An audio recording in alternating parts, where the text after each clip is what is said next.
बिस्मिल्लाहिर्रहमानिर्रहीम। मेरा नाम डॉक्टर आसिफ इजहार है और मैं police and services hospital Peshawar में एज ए मेडिकल स्पेशलिस्ट काम कर रहा हूँ। आपने अक्सर देखा होगा कि आप डॉक्टर के पास जाते हैं या शुगर की शिकायत लेकर, ब्लड प्रेशर की शिकायत लेकर, मोटापे की शिकायत लेकर या और अपना जनरल हेल्थ चेकअप जब करा रहे होते हैं तो आपका लिपिड प्रोफाइल टेस्ट किया जाता है। और इस लिपिड प्रोफाइल में 2-3 चीज़ें होती हैं जिनमें कोलेस्ट्रॉल शामिल होता है, उसकी रिपोर्टिंग आ जाती है। फिर ट्राइग्लिसराइड्स होते हैं, इसके अलावा high density lipoprotein, low density lipoprotein, ये सारी चीज़ें होती हैं। तो इन चीज़ों का मकसद क्या है, ये आपके लिए कितनी ज़रूरी है और किस हद तक नुकसानदेह है। आज बात करते हैं ट्राइग्लिसराइड्स के हवाले से कि आपके टेस्ट में अगर आपके ट्राइग्लिसराइड्स का लेवल ज़्यादा है तो आपको कितना परेशान होने की ज़रूरत है या आया आपको परेशान होने की ज़रूरत नहीं है।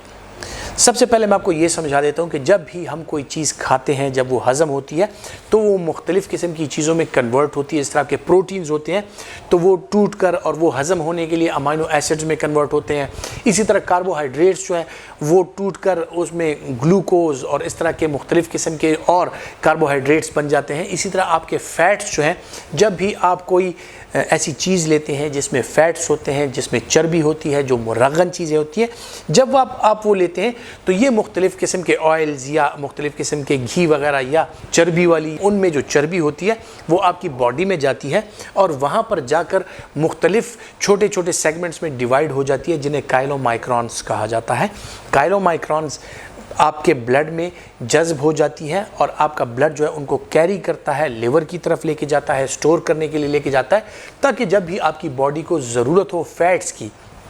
मुख्तलिफ़ किस्म की चीज़ों के लिए, जिस तरह के आपके हार्मोन बनने का अमल है या आपकी बॉडी में चर्बी बन रही है उसका, या आपकी बॉडी को एनर्जी चाहिए या आपकी बॉडी स्टारवेशन में चली गई है, आपको उस वक्त एनर्जी की ज़रूरत है, आपको खुराक नहीं मिल रही, तो जो आपके स्टोर्स बनते हैं वो मुख्तलिफ़ तरीक़ों से बनते हैं। तो फैट्स का जब स्टोर बनता है तो वो काइलोमाइक्रॉन्स जाके फिर मुख्तलिफ़ चीज़ों में कन्वर्ट होते हैं जिनसे ट्राइग्लिसराइड्स बनते हैं। फिर ट्राइग्लिसराइड से आगे चलकर इन पर मुख्तलिफ़ एंजाइम्स के रिएक्शंस होते हैं और ये कोलेस्ट्रॉल बन जाता है। और इसी तरह मुख्तलिफ़ चीज़ों में कोलेस्ट्रॉल या इस तरह की और चीज़ें हैं जो लिपोप्रोटीन्स हैं, यानी प्रोटीन के साथ आपके फैट्स मिलकर लिपिड और प्रोटीन का एक मुरक्कब बनाते हैं जिसे लिपोप्रोटीन्स कहा जाता है। अब ये लिपोप्रोटीन्स जो है ये एंजाइम्स के तौर पे भी काम करते हैं, ये एंटीबॉडीज़ के तौर पे भी काम कर सकते हैं।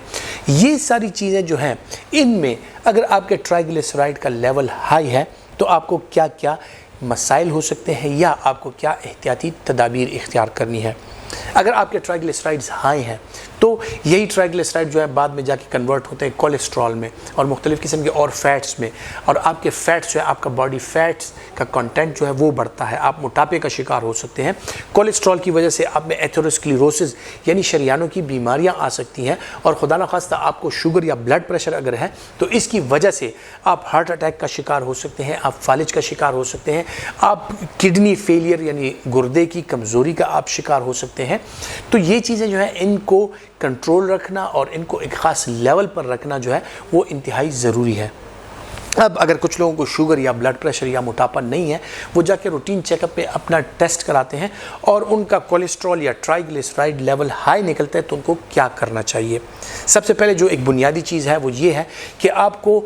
एकदम से ही दवाइयों पर नहीं जाना। अगर आप एक्सरसाइज कर सकते हैं, अगर आप डाइट मैनेज कर सकते हैं तो सबसे पहले आपको डाइट यानी खुराक में ऐसी चीज़ों का इंतखाब करना है जिसमें चर्बी की मिकदार कम से कम हो, जिसमें घी, ऑयल और ये चीज़ें बहुत कम हो। फल सब्जियों का अगर आप इस्तेमाल करें, इसी तरह अगर दूध से बालाई वगैरह हटा के अगर आप उसका इस्तेमाल करें, चर्बी को मुकम्मल तौर पर कम कर दें, एक्सरसाइज का आप एहतिमाम करें तो आपके जो ट्राइग्लिसराइड्स या कोलेस्ट्रॉल लेवल है वो बग़ैर दवाई के वो नीचे आ सकता है। किन सूरतों में आपको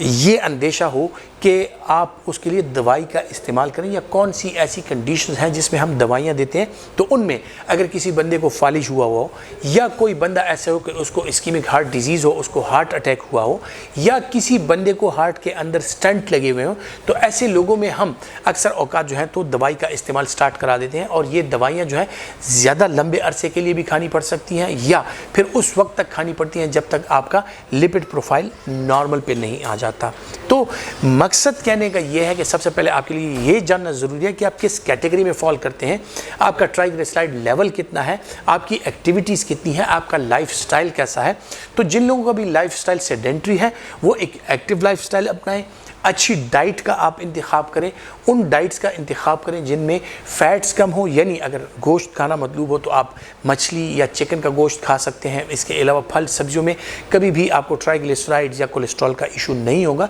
जितना आप मर्ज़ी इस्तेमाल कर लें और अपनी रूटीन बना लें कि आप एक्सरसाइज ज़रूर करें, एक्टिव लाइफस्टाइल की तरफ आएँ, तो इंशाल्लाह लिपिड प्रोफाइल आपका कभी डिरेंज नहीं होगा।